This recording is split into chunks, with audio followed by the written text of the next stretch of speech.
Today is my dad's birthday, and he would have been 97, but he passed away 6 years ago, and I want to share a story about him and me. My dad was a Holocaust survivor. He was a tough guy who rode motorcycles and shotguns, and he was a Holocaust survivor. And that's how he survived, by being really tough. And I was his sensitive gay son.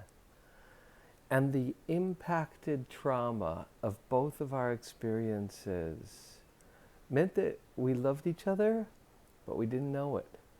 And, he had a lot of trauma, and that trauma. And I was a guy, and he was a guy, and I was not the kind of guy that he thought I needed to be in order to survive in this world. So we didn't do good together. I never felt deeply safe or right with him. Not like he would hurt me, but he wasn't mine. He wasn't home. And I never thought that would change. We went through really hard periods. We did a lot of work, and he did the most profound growth work to try to heal our relationship, and so did I. But there was always like a film of distrust, and I was mad at myself for that. I wish that that would have gone away, and I was mad at him because I wished it would have gone away.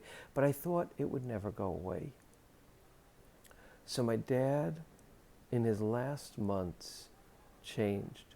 Somebody taught me how to cook onions, acrid, acidy onions, and make them sweet.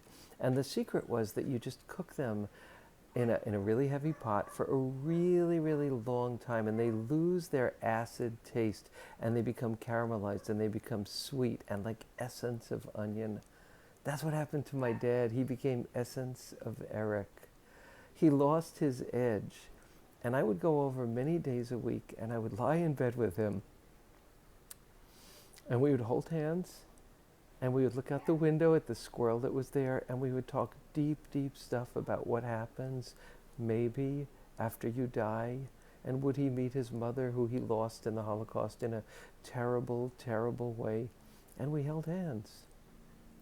And this miracle happened, that he became totally safe to me, and I felt totally loved by him, and I never thought it would happen. But those last days, holding hands in bed, were such an incredible gift, because when I think of him now, I don't think of him with angst and bewilderment and ambivalence. I think he's my hero. I think he's my saint.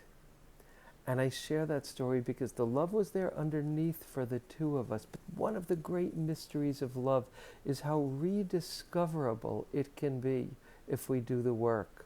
So I'm very thankful to my dad and to me for doing this work. And I'm just happy to share this beautiful story with you about me and my dad on the day of his birthday. Thanks.